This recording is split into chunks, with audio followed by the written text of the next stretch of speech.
Hello everyone for another ProArt webinar. This time we will talk about content creation for social media. Now, we have all heard about the importance of social media nowadays, and I'm not going to repeat it, especially for small and middle businesses being highly affected during the pandemic. They will have to rethink how to interact with customers and business partners. In order to tackle some of the obstacles and provide some more expert insights, I'd like to welcome Patrick Strack. He's the senior video producer for the international esports team, Ninjas in Pyjamas. Hi, Patrick. Thanks for joining us today. Hi, I'm glad to be here. Excited for the webinar with ASUS together, so it's going to be good. It's an honor to have you with us because you have 9 years of experience in the field, which is quite incredible thinking about how young social media is in general. Yeah, I mean,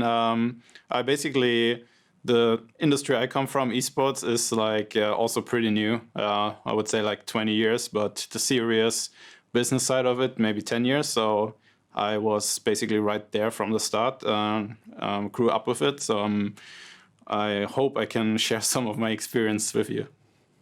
I'm sure you can. Now, I've recently been in the social media content strategy workshop, and I've brought some stats for you here. And it's quite interesting to see that most of the brands nowadays on social media, they're fighting for awareness. And the number that actually struck me most was that statistically, it takes around 12 days from the initial idea up until a piece of content goes live. Now, that's incredibly long if you think about how fast-pacing social media is. By the time you'll post something, it might not even be relevant anymore. So what do I mean by relevant? Social media, in contrast to traditional marketing communication, is a form of bi-directional communication. It allows us as a company to not just spread information, but actually interact with people and gather input from our customers. Therefore, we have to take the whole context into consideration for our next post. Example, you have a promotion planned with a business partner, but then they have to close the shop during lockdown and the promotion gets delayed for about 4 weeks. And we have seen this in the past year a lot. Now, you shouldn't use your planned post about the promotion and just say, oh, it's postponed. No, you should create a completely new post with a new promotion that's maybe online. So you see, for that new post, you don't have those 12 days, right? You maybe have to set this online within 24 hours. And I think this is one of the biggest obstacles for companies nowadays that they're facing when it comes to social media. Being relevant for your audience often means content creation under extreme time pressure. We are facing this every single day here as well, and that's why we want to share some ideas with you today. What do you need to create content swiftly, and how do you stay organized with your platforms and, of course, your team? So Patrick, Ninjas in Pyjamas, is currently participating in many big international tournaments like Blast Premier and ESL, and you're responsible to create content to be shared on your social channels. What does that time mean for you? It means a lot of work. Blast is like an important partner of NiP. So there's like in general a high focus on all kinds of content. I'm kind of responsible for the whole asset production, from videos to photos to also graphics. We also provide, in the current times, we provide the tournament organizers with live streams and live feeds for post and pre-interviews of the matches, and then also during the matches itself. So the production has more options to show what's actually going on in the office here in Stockholm in that case. So we have setting all that up, and then there's like a lot of people involved in the content creation for even an event like this, which is just played out of our office. We have social media people who take care of the channels itself. We have the team managers who take care of the teams itself. So we have to sync with them in case we have to pre-produce anything for our production itself for our channels, and just make sure that everything works. We also have PR who brings in maybe media from time to time, or we go to TV studios for interviews and stuff like this. So this is all stuff we have to take into account when we produce our content, because obviously for some of our formats we want to show as much backstage as possible. So it's good to be synchronized with all departments within the company. And then on the other hand, it's also very important, as we are a very international company, to make sure that we get content from all our teams. For example, our Rainbow Six team is based in Sao Paulo in Brazil. So we work with local people there who help us with the content production, photos, videos mostly, which they can record and take out of the studio or gaming house there, which we have in Sao Paulo. Yep. So when I hear about how much you actually have to take into account, can you tell us how much of the content are you actually able to plan ahead? So I would say we plan around 90 to 95% of our content is planned ahead, sometimes weeks before. As I mentioned before, like for example, our operations team, they want to know exactly what type of content we're going to produce during the time the full team is here in the office. So we need to brief them, we need to brief the players on what they have to do. Maybe we have some special responsibilities, like shooting some content for ASUS, and the teams need to bring maybe something special.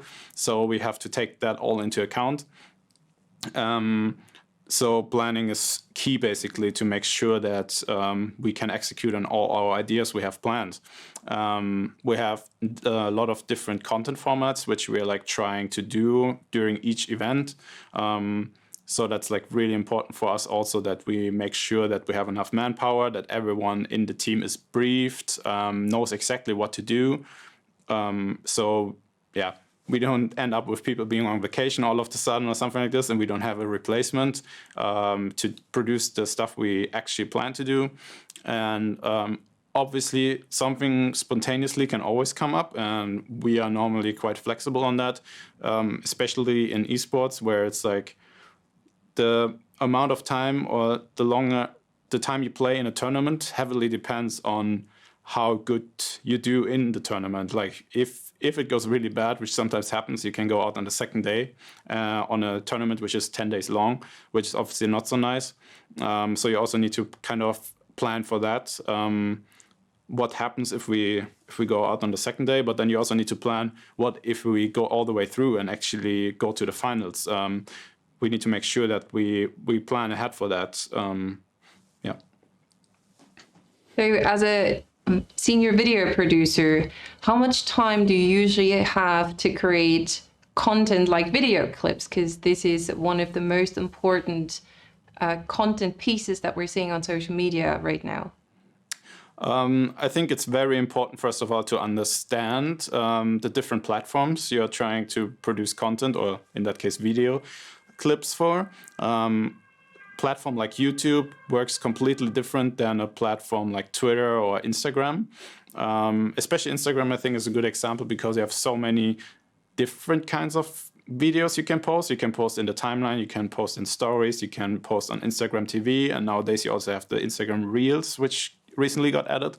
So it's very important to know exactly why you should use those different kind of content formats. And then let's take, for example, YouTube as an example. The YouTube algorithm favors long videos. It's super important to produce videos which I think are like at around 6 to 8 minutes at least, at the minimum, because the YouTube algorithm will favor those videos and push them out to more people. So that's like really important. But on the other hand, you can't push those 8-minute long videos on Twitter, for example, simply because the platform itself only allows, I think, 2 minutes to upload. So that you always have to take into the account on the content format. On what platform you're shooting. And then on the other hand, we also have to take into account what the content format is you're trying to do. So internally here at NiP, we have around 5 to 6 big content formats which we are trying to deliver. In the top, we have the Inside NiP. That's like our flagship documentary style storytelling format, which is like very high quality, where we put a lot of energy and effort in, and they are also quite long. Those go on YouTube normally, and then we take snippets from there or short clips which we post on social media to emphasize that content format, but the main focus is really YouTube. And if you go down our content formats, we also have NiP Backstage, which is like a more casual kind of format.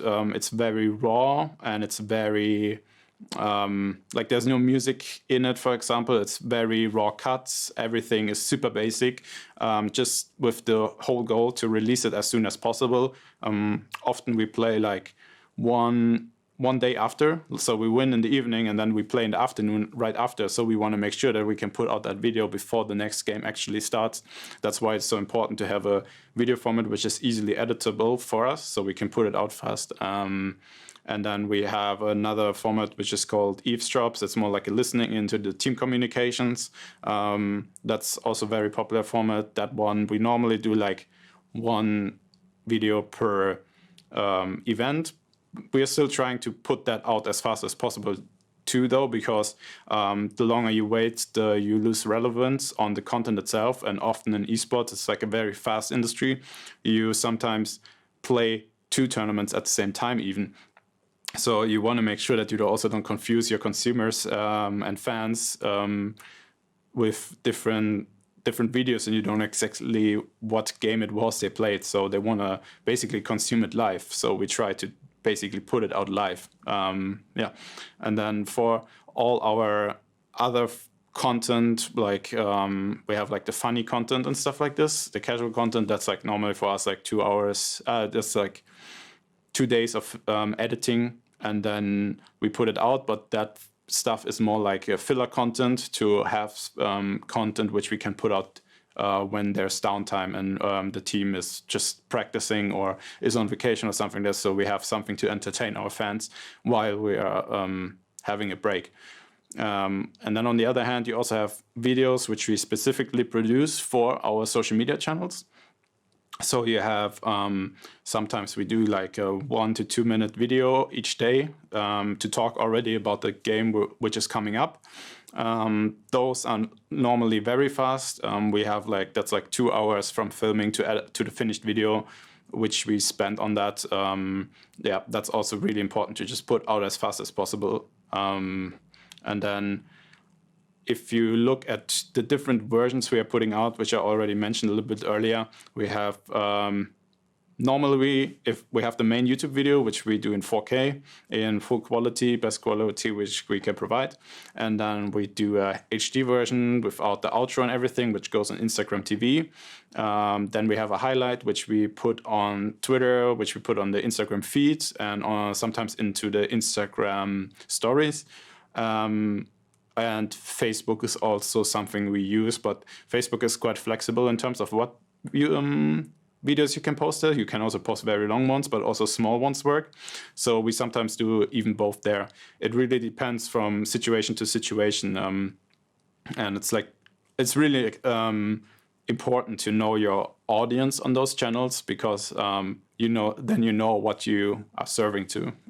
So that's the things which are important to take into account when you want to know how long you spent on creating a video clip, because like a video clip can be anything from like 10 minutes long, high produced documentaries to 1 minute clips, which you just put out one hour after you've done it. Can you show us some examples? What type of video content works best on each platform? And also what you found out, what is picked up the best? So we provided an example here, which is from a casual video which we produced not so long ago. It's from a game which is called Keep Talking and Nobody Explodes. In that game, you basically have to defuse a bomb, and the other person has the instructions. So what we've done here is it's like a fun competition between our players, which we edited to I think like it was 2 or 3 parts, each 10 minutes on YouTube, and then to entertain or to put push out the content on our other channels too. We did, for example, a highlight video of the best moments of those videos, which we put out on Instagram or on Instagram stories, and in general, like little snippets which we use on Twitter to push our fans to the YouTube video. So like the fans we have on Twitter recognize, oh, okay, there's a new video out. It looks fun from the 1 minute I saw on Twitter.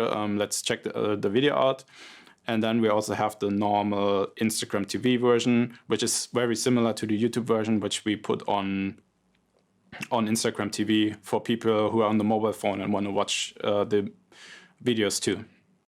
That's quite a good idea to have one piece of content and reuse this one, edit it in a different way on different channels. I quite like that idea.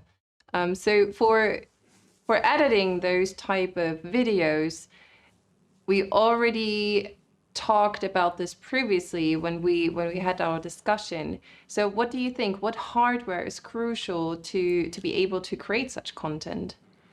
I think hardware is super crucial, especially in video production, because it's something where a lot of companies save a lot of money on, or actually they don't save a lot of money on, but I think they save money on it, because it's like they think, why invest into something better if I can also, if the old thing does exactly the same thing, it works, why should I replace it? But the thing is, an example I brought up and thought about was that I had an old PC I worked on where I had to render a video, which was like 20 minutes long, and it took me up to like 1 hour to finish the rendering. And I had to make some changes later at home where I had a pretty new built PC. So I brought up the project again to re-render it quickly so we can release it, and the render took only like 25 minutes. So it's like almost or a bit more than 50% of the time I just saved, and the hardware was not that much more expensive. It was just better simply, and I think that's something that's super crucial because it's basically those 50%, that's like in that example, it's like 35 minutes where the employee who's just sitting there watching at his computer screen at the render bar, progressing slowly, and he can't do anything in that time. While the other person who maybe has better hardware can already start working again after 30 minutes. And also, if you look at the better hardware, which we are now used to, we can actually render a video, but at the same time, we can also already work on other projects. For example, fix a thumbnail in Photoshop or do some other pre-production for another project already in the browser. So I think that's like super crucial to have a really good hardware there.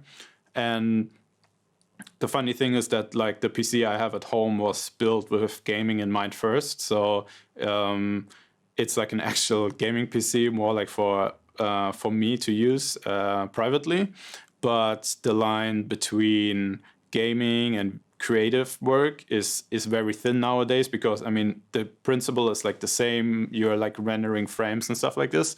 So a powerful gaming machine can be also a powerful video editing machine, or in general creative machine. So you can basically get both at the same time, which is it's really nice. And it's, I think, very important to also, for us at least, we work in esports and we travel a lot. Not so much right now, but if you look back at 2019, I was basically on the road for like 8-9 months per year. And I had to edit on the road. So I always brought my laptop, and I got like a ROG Strack 2 when I joined NiP. And I basically after 1 month sold my old laptop because I could do so much more on the laptop, and it was like almost like editing on a real PC. And I've spent nights and days in hotel rooms in different countries editing 40-minute long documentaries within 5 days without any problems. And it's like editing on a normal PC. Besides the screen size, everything else is the same. So that's why I for us at least, it's also really important to have a really good laptop just because if we travel and hopefully go back to normal esports events soon, we spend more time on the laptop than we do on the PC. But of course, if you have a studio set up with a proper PC and a big monitor, that's also quite convenient. And what are you using right now in your studio? And does that make a big difference to your notebook? Is there anything that you can really tell? I mean, right now we have like we have a 2080 ASUS RTX 2080 graphics card, and then i7 9000 series, and we also have a. I think like right now we have 32 gigabytes of RAM. I think if we could upgrade it to 64, which would be nice, I think, but it's not really needed right now. But I would say the most important right now is to have a good GPU, a good processor, and a fast hard drive. You have like the new M2 SSDs, which I think are really important just because the faster the program can read your files, the smoother is the experience overall. Yeah, so I think that's like those are the parts I would definitely look out for most. It's quite interesting to see that you're also not working with the latest generation, but you still saw a huge progress from your previous hardware. So for everyone who is looking for new hardware and would like to upgrade their current setup, we also have some suggestions for you. ASUS came out with a whole new ProArt lineup, which is dedicated for content creators. And for example, we have the ASUS ProArt Studio Book 15, which is a dedicated notebook for content creation. It's equipped with an i7, an RTX 2060, and it also has a quite impressive panel. It's an IPS panel 4K, and what I think personally is most important, it's quite light. It's only 1.98 kilograms.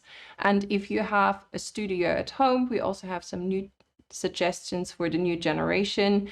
First of all, let's start with what most people tend to forget. It's the monitor.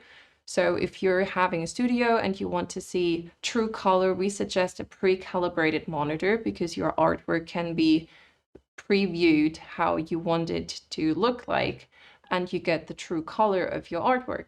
And for that, we suggest a ProArt PA34VC. It's a curved IPS panel, 34-inch big. It's anti-glare. It still has 5 milliseconds and 100 hertz refresh rate, which for gamers isn't enough, but it's still okay. And as I said, it's pre-calibrated, which saves a lot of work for you. And for your PC, there's a new generation. There's an Intel Core i9. Here we choose the 10850K. And also the new ProArt Z490 creator board, which is made for this CPU. As a graphics card, that's kind of a tricky question right now. Supply is short, we know that. Your chances are the highest to get one of the ASUS TUF GeForce RTX 3070 gaming, which for content creation is still enough, and it works perfectly fine. For RAM, well, there is a big discussion. I would still say the minimum you can get away with and still have a really performance machine is 32 gigabyte. Of course, you could go higher, but there's actually really no need unless you do really big rendering. But that should be the case in only a few instances. So another thing we have to cover, Patrick, do you have any favorite programs to edit your content? Yeah, so in the company here, we use the Creative Cloud programs from Premiere to Photoshop to After Effects. Basically, we need everything. We use also Adobe XD, for example, I use personally just to create video treatments and pitches for our board, for example, if we want to have some really high-end, high-quality videos produced, which we need some budget for. So we use a lot of those programs. There's some great collaboration tools in the Creative Cloud itself. I like that you can have your files saved in the cloud itself. So like, let's say you travel and maybe you forget to copy something.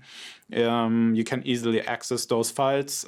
Maybe not so easy for video, but like for Photoshop or Lightroom, you have all your photos with you. Which I really like, and you can always invite other people to the programs itself, to your libraries, and have them access to it, and let them have access to your project. And there's like a few features which I really like, but like to point out two, there's like the Creative Cloud libraries, which you save all your assets in for example, Premiere. We have a general library in the Creative Cloud with all team logos. So we need team logos to create graphics. For example, if we have matches, so matchup graphics where we have the NiP logo versus another team logo. And we need to create those, but then we also need the team logos for the matchup graphics, which we do in the videos maybe to highlight who we're playing against. So we have this library and we keep that up to date, always with all the major teams, which we use a lot. And everyone has access to that, and they can just drag and drop it from the library panel in the program itself, drag and drop it into the timeline or into the Photoshop file or into the other BXD file, whatever they need. So I really like that. And also you can save brand colors and typographies and all that stuff you can save there, which is really nice. Now, you also prepared a little tutorial for us to demonstrate this workflow, and I'm really looking forward to see it. Yeah, I think it's very easy to do. You figure it out for yourself for the first time, and then from there it's like it's a very easy progress to do that in the future. And then on the other hand, you also have the essential graphics, which works quite similar. So you, for example, create a motion graphic in After Effects. And from there, you can define the properties in the After Effects file, which you want to have editable in Premiere Pro. So let's say the example we provided there, you can see me showing a Ask NiP video, which we're doing. It's basically a video where we have a player answer fan questions, which we get through Instagram. And the player also reads the name and reads the question. So for every question, let's say there are like 20 to 30 in one video, we have to make a graphic with the name and the question in it. In the old way or with other programs, what you would do, you would create all those files, like 20 or so, in After Effects and then render them out and put them into the timeline. What you can do here, which is really nice, you can define the properties of which you want to have editable, what I mentioned before. You drag them into the Essential Graphics panel. And there, for example, for typography, you can also choose that you want to have the font itself changeable, the size, the positioning, and all that stuff. So we define that, save it, export it to either the Creative Cloud or locally. And then we can go into Premiere itself. And in there, in the graphics, Essential Graphics tab, we can see the file we created and drag it into Premiere Pro. And when it's in there, we can actually see the defined parameters with the default text, which we put in there as a test, and then edit that text. And in that example, for example, I have 2 rows of text just because you never know how long the question is going to be. So I like put the name in there, put the question in there, and then it's a very short question in that example. That's why I removed the lower row of text, and yeah, that's it. And you have it in the timeline. And then from there, you can also just copy that layer. Like you can see, which I already did in the project itself.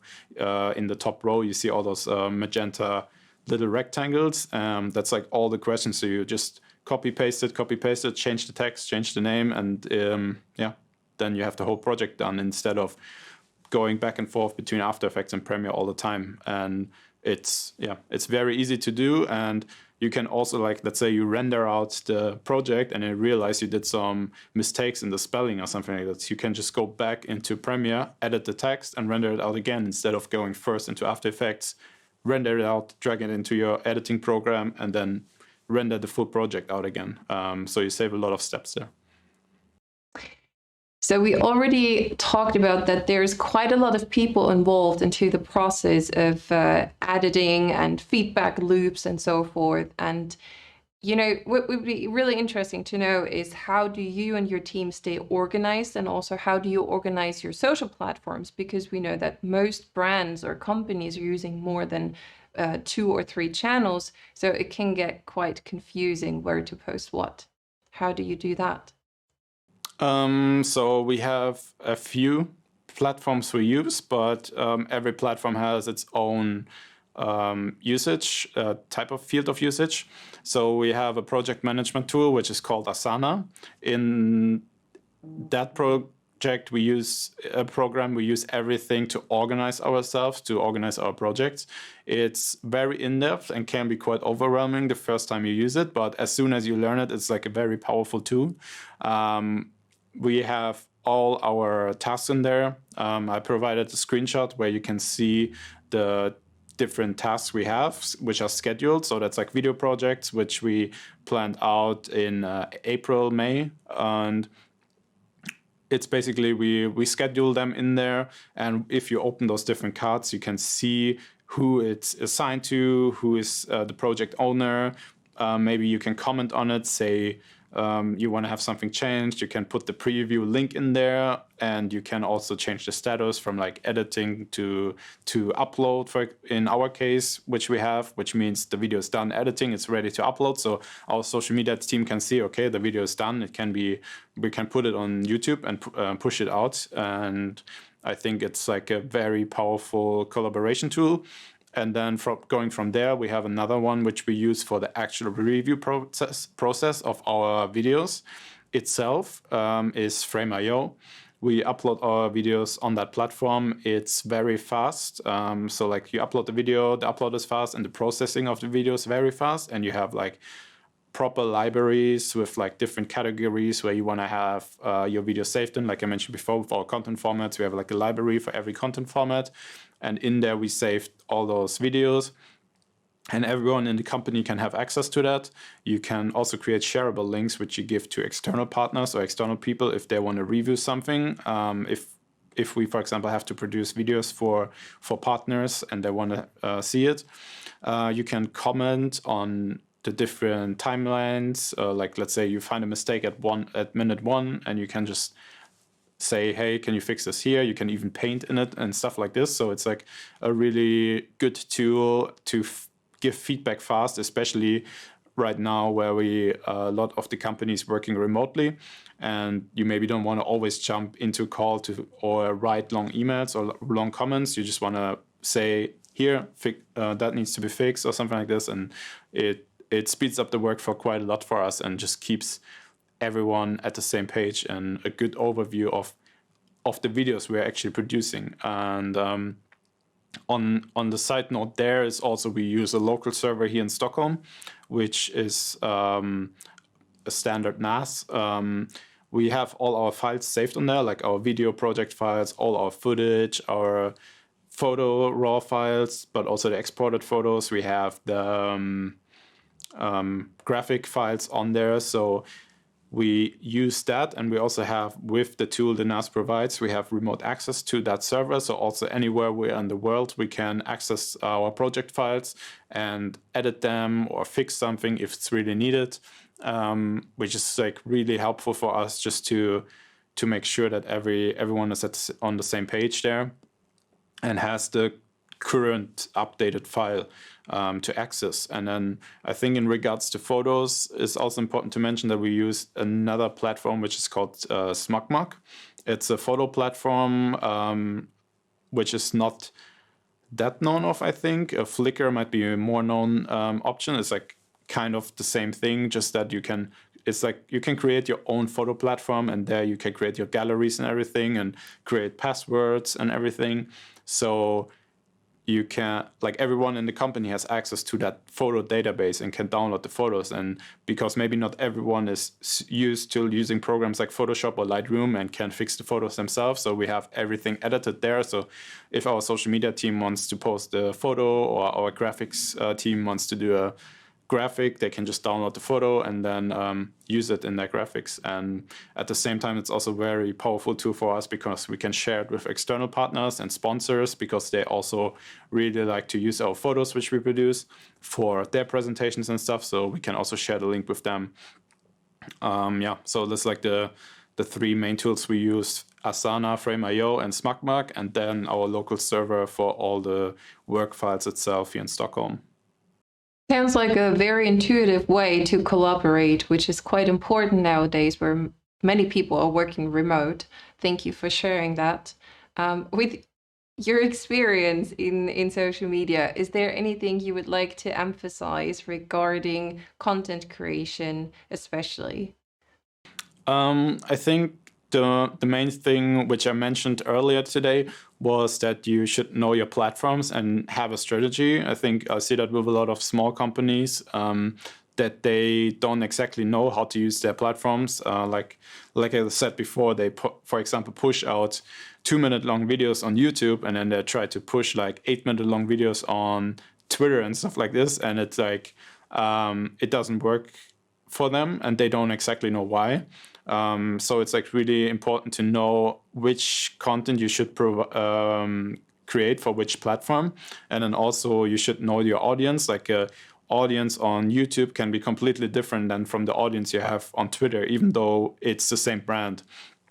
So I think that's also very important to know, and then just from there create a strategy on how to approach every single platform, and know, like, maybe don't pick all of the platforms at once. I think it can be very intimidating, and to just start and see all those platforms. I mean, you also have platforms like TikTok, which we don't use, and Snapchat, and there's so many platforms which you in theory can create content for, but maybe pick like 2 or 3 in the beginning, and if you see value in other platforms or expanding, then you can go from there. If you already have the other channels running. So I think that's very important. And then also is, I would say that content creation is like a very big word with a lot of subcategories, which you might have known already from the way we work. Like we have graphics, we have photos, we have motion graphics, we have video, and all those even have subcategories. So I think it's very important to work with freelancers and external people. For a lot of companies, this can be quite intimidating too, because it's like freelancers might have high rates than what you would expect in first place, but you also need to know what value you get out of it. Like you don't go to your local car dealer, to a car mechanic to get your toilet fixed or something like this. Like you would go to an expert to help you with that. And I think it's the same approach for content creation. You need to have the experts in the field to approach the different categories. And their freelancers can help a lot in the beginning, especially if you're a small company, because you maybe don't want to hire those positions, or the projects you're working on are maybe not they don't need a full-time position in first place. So it's easier to work with freelancers there. And a lot of companies just try to put people from other departments on, like, hey, you know how to cut a video in Premiere, you can probably also do a thumbnail in Photoshop, that's no problem. And then they like have 2 big problems, that they're like overworking their people, and that they're also just burning money, even though they might not notice it, because that person who is like actually supposed to edit the video also has to fix a thumbnail now, so he can put less effort into a video, which ends up with a worse product on both ends. You have the worst video and you have the worst thumbnail, which are overall not good if you want to succeed in the field. And then I think as a third thing is like that you should have expectations and a budget on the different project, and like treat everything as a project as you do normally, because so like you want to have a proper content strategy when you start. You want to know exactly what type of content are we doing, what type of content are we putting on which platforms, how are we going to do that, what resources do we need to do that, because otherwise it will create a lot of confusion within the company. when you don't set the expectations right from the start. And I have I also have a famous project management graphic here provided, which is probably everyone has seen it before, but you have the three big fields, and you need to pick. You can only pick two of those. Like, you can't have a video which is done, for example, which is done fast, cheap, and really good. Like, you can only have it like maybe fast and cheap, but then it will be not good. So you should really always keep that in mind on, if you cut, for example, costs on a project, what does that mean to the speed and to the quality you're putting out? Yeah, that's like the three big things which I see a lot of companies struggling with. Yeah. Thank you very much for those takeaways. I have to admit, I've also been in the field quite some time now, but I still learned a lot today. Thank you very much for your time, Patrick. Thank you too. With that in mind, I also would like to wrap it up here. We added Patrick's information in the slide below. If you have any questions, if you would like to hire him for freelance projects as well, you can always contact him, ask him some questions if you have some. And we hope to see you back for another ProArt webinar. Bye, everyone. Thanks for joining us. Thank you, Patrick, again. Yeah, thank you. Bye-bye. Thanks for having me. Bye.